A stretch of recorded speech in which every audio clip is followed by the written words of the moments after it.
Ladies and gentlemen, this is James Mason. Believe it or believe it not, ye gods, there came a time when British screen entertainment was so unwatchable.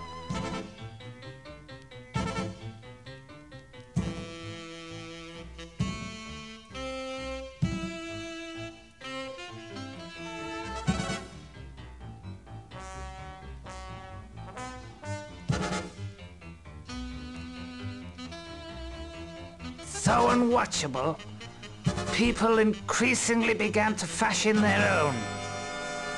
This is their story.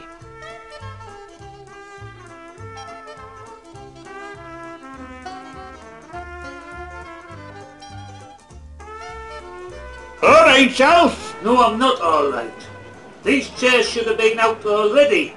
I shouldn't be having to do this at my age. I'm nearly 70, you know. Give over, man. You're only 56, aren't you? Nearly 57, and that's nearly 70. Ah, shut up, man.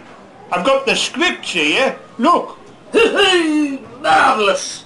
I can't wait to get started, Bert. The old celluloid's in me blood, you know. All those years in the business. Aye, so you see. Did you ever meet any really big stars? I mean, famous like? Well, aye.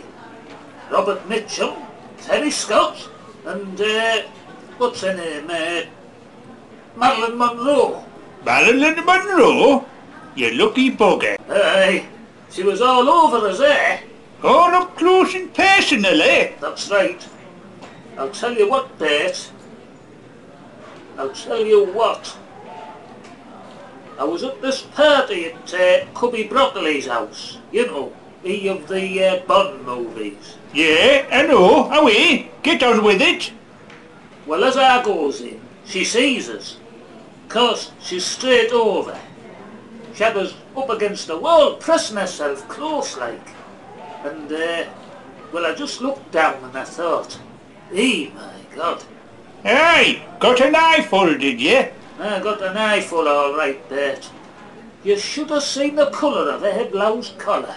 It was grey. Eh? Can we take these scripts, Alf? You certainly can, mate. That's what they're there for. Ladies and gentlemen, if you want to get yourselves a script, see what you fancy putting in for. The auditions will be held this coming Wednesday. Auditions, Alf? Well, aye, Bert. You have to be fair about these things, haven't you? Everybody has to have a chance. We have to do things democratically. I suppose so. So have you decided how you're going to play Dracula? Well, I can't decide whether to do it sort of old and creepy, like Bela Lugosi, or more like your Christopher Lee type, all suave and sophisticated, with an underlying smouldering of sexuality. No, I think old and creepy is definitely more your style. Cheers, Alf. Whereas I'm more your dashing matinee idol type. That's why I think I'll play the Baron like Basil Rathbone, a bit of a swashbuckler. Eh? And there's the resemblance, of course. Aye, to Woody Woodpecker. Basil Rathbone didn't have a big nose like you. It's all down to camera angles, Bert, and careful lighting. Believe you me. What the bloody hell are you? All right, lads. Hey, that's all right, isn't it? Careful, you'll have them doors off in a minute. Nearly there, Jolie. One more good shove.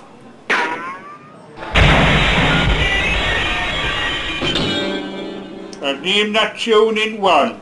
What's the game here? What the bloody hell's going on? Sorry about that.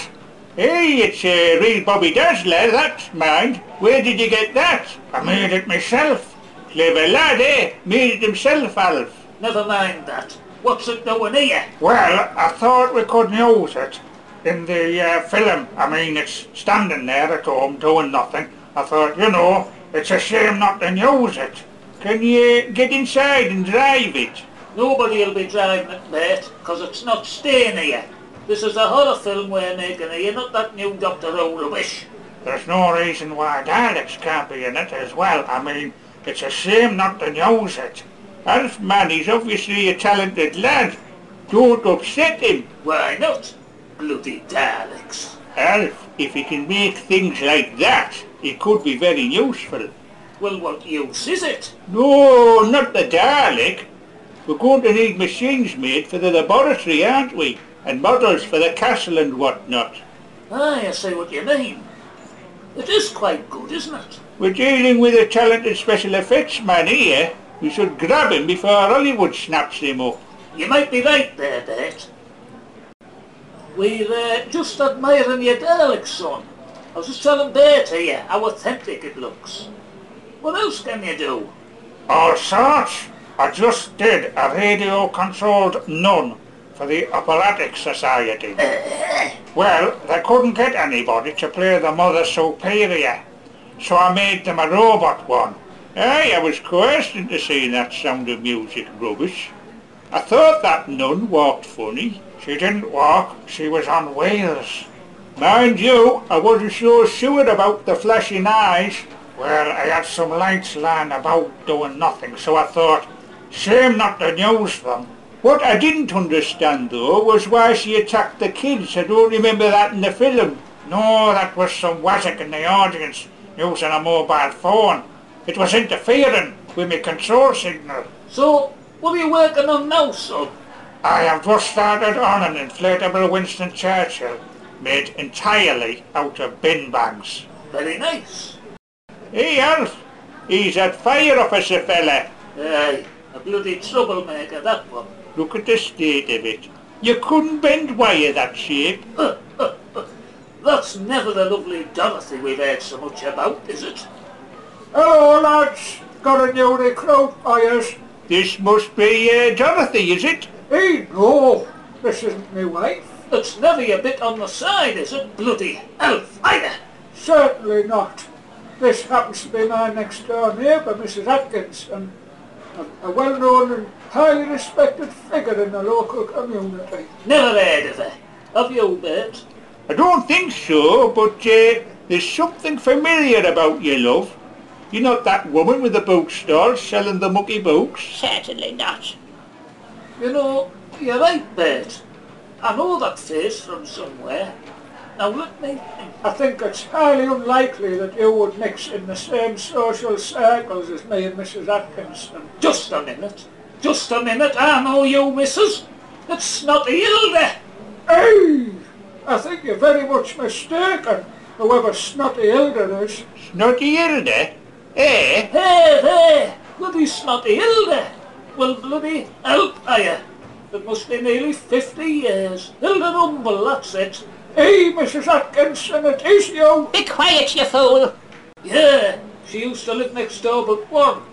Do you remember, love, Gasworks Terrace, opposite the abattoir? She always had a snotty nose and no hanky. Do you remember when your father was at a... Enough! Very well, Alfred Hawkwood. I am Snotty Hilda that was, but unlike you, I have made something of my life. I now have status and the respect of the entire community. No, not ours. You don't have our respect. Nor would I wish for it from the likes of you. I certainly won't be losing any sleep over it, Alf. Horace, would you bring the Bentley round? I see no reason to stay here. Bentley? That's what she said. Well, she was married to Fred Atkinson, the estate agent, wasn't she? Was she? When he died, he left her millions. Millions?